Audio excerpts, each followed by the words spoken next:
Single topic commentary coming right at you.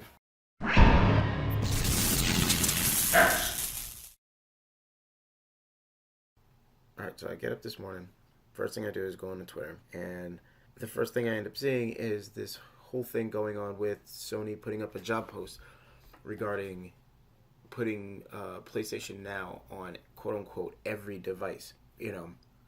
By the way, just to be clear, I don't feel that either one of these major corporations is ever going to put their flagship games on rival consoles, unless honestly, unless I feel that they're actually really just opting out of the entire console war altogether, or console competition altogether. But going into this whole thing, a lot of people are saying that that there's like three different scenarios coming out of this whole thing that none of them actually really make sense to me, honestly.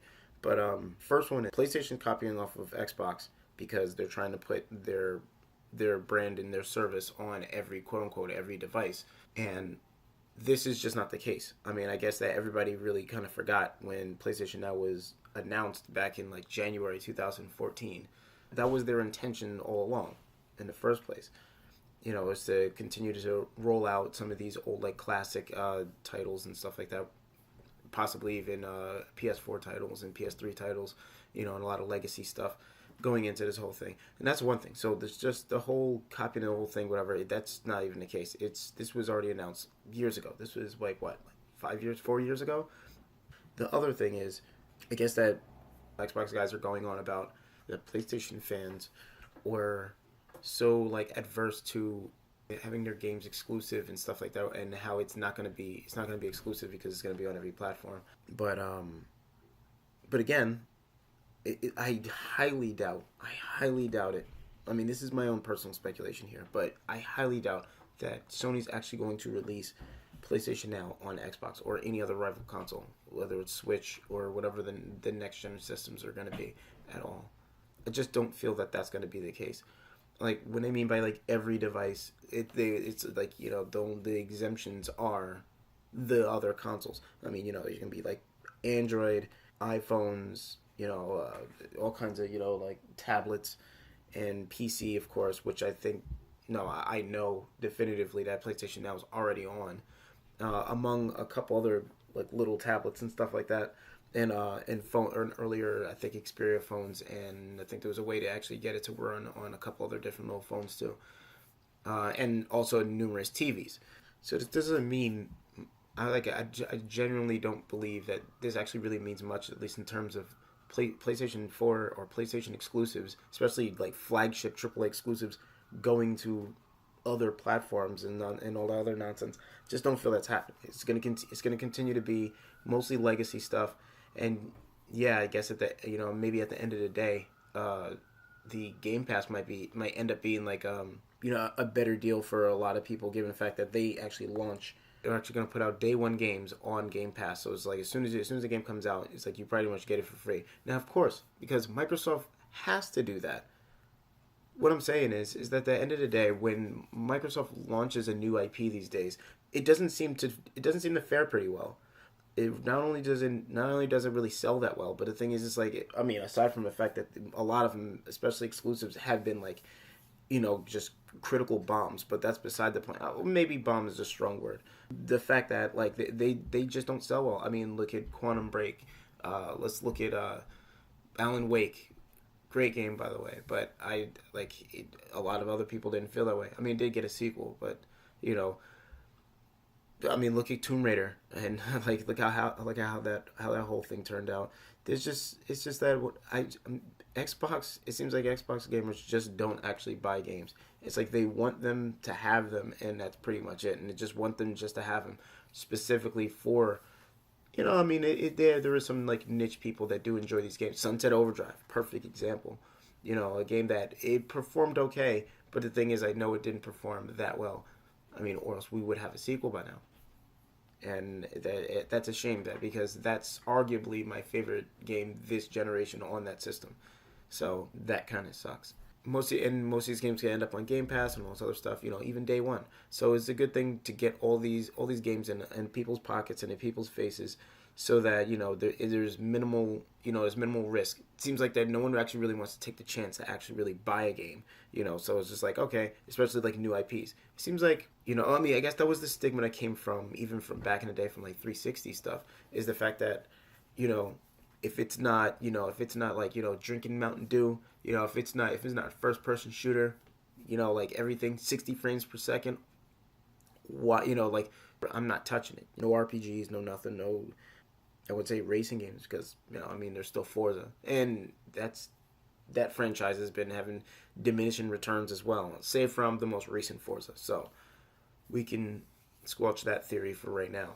But we'll see what happens where it comes to their actual flagship franchise, their numerical franchise. But Horizon did pretty well, and I mean, it is a decent game.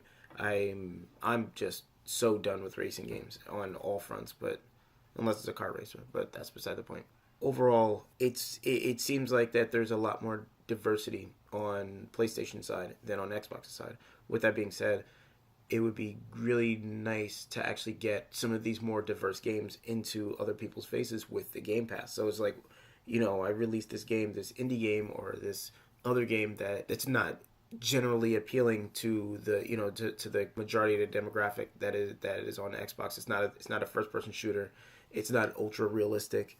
It has fantasy elements in there. It might even have RPG elements. Well, I mean, I guess RPG elements are everywhere now. But either which way, that's a good place to actually really, to launch games and to get people to actually pick them up. Or, in cases like Sea of Thieves, where you're getting into a game and you pretty much get to try it out, and see how you like it for a long, for a bit of period of time, and then ultimately the player count just drops off after the Game Pass is done, because it's like a lot of people don't continue to actually get the game or buy the game after it's at a Game Pass, and then what are you gonna do then? And it's like, well, that's because the game kind of sucks, but that's neither here nor there.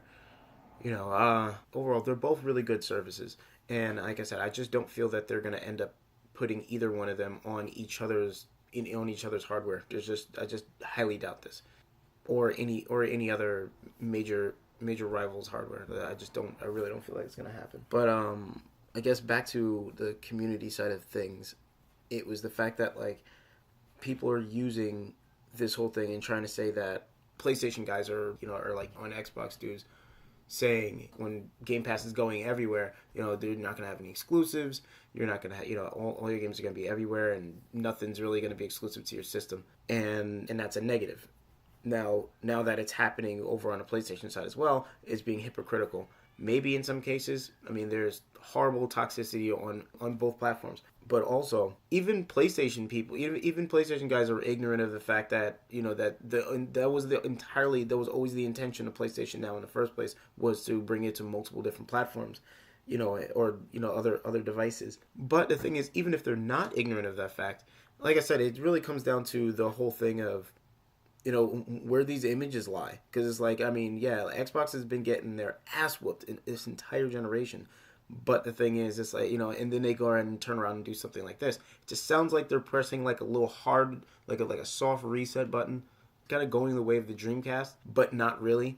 Because it's either like not fully committing to actually going third party, but it's just like, we can expand our reach without actually having to commit to, going to rival consoles. But we can get to everywhere else though. How can we do that? Let's just put Game Pass on everything.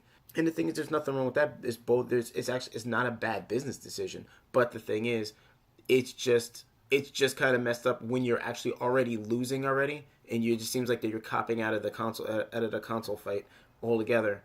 But PlayStation Now and Xbox Game Pass are two really good services. They both have their benefits generally, and honestly, I highly doubt that either one of them are going to end up on rival console. But the thing is, if one of them was to end up on another console, pretty sure